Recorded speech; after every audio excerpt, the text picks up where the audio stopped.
Hello everyone. Today we are going to talk about function prototype. Function prototype is a compulsory question that is asked in ICSE board exam for 2 marks. Section A question it is. So in this question they'll ask you to write the header of the function. So basically in our last video we had discussed what a function is. In the current video we'll be talking about function prototype. So function prototype is the header or the very first line of the function that we write. So basically, whenever we are writing a function, the first thing that is there is an access specifier for the function.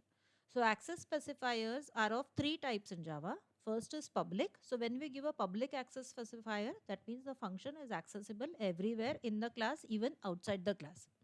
Next is private. So when we say that the function is private, then it is accessible only within that particular class, and protected, it is accessible in that class and its child class. So whenever an access specifier is given, if it is given in the question, we are supposed to write it. If you're not given in the question, we can always write it as public. So public is the access specifier which gives you maximum visibility. The next thing that we are having is return type. So return type is also mentioned in the question. So they'll say that the function will return a value. So basically a return type is the type of data type of the value that is being returned back by the function. So the next thing is function name. So even function name is mentioned in the question, and then comes the parameter list. So parameter list is clearly mentioned in the question. We just have to understand which part of the question is mentioning the parameter list. So this question is more like solving a jigsaw puzzle. We just have to put everything together. We have to put the parts together to form the answer. Like for example, if the question is write a function prototype for a function add. So we need to understand here the name of the function is given as add, which takes 2 integer parameters. So number of parameters are 2 and both of them are of type integer, and it does not return a value. So we are already aware that if the function is not returning a value, we say that it is void. So the function prototype for this function would be, we are going to say it will be public because no access specifier is specified. We are saying it is public. Because the function is not returning anything, we say it is void. The name of the function is add, which is given in the question, and it is taking 2 integer parameters.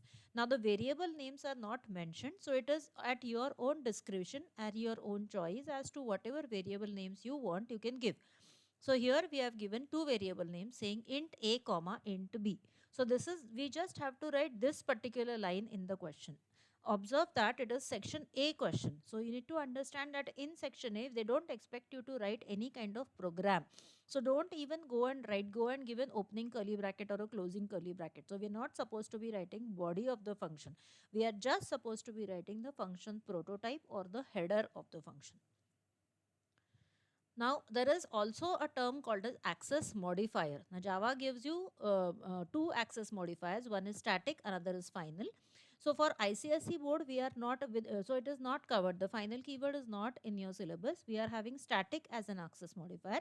So, if the question says that the function is static, we are supposed to add static access modifier before the function. So rest other parts would remain same. It would have a return type, it would have a function name, and it would have a parameter list. So let's see function prototype with this access modifier. So the question is write a function prototype for a static function. Now they have mentioned that the function should be static. Add, which takes 2 integer parameters and does not return a value. So for this the answer would be, we are saying public static void add int a comma int b. Observe that we are writing the keyword static before the return type. So that is how we are working on access modifiers. Let's take one more example wherein we are telling that the function prototype for a function display, which takes a string parameter and returns a string value. So understand that the function name is display and the parameters would be a string parameter. So a means a single string parameter, and it would return a string value. So the result will be public string display string str. So public because no access specifier has been mentioned, we are putting it as public. String is the return value. So if you read the question properly, it says return value is string. So we are writing string there. The function name is display and it takes a string parameter. So we are saying string str. So this is there. I have given you few prototypes for solving of your own. You can try it yourselves and put the answers in the comment box. Thank you so much. Try solving this and put the answers in the comment box. See you in the next video. Good day, all of you.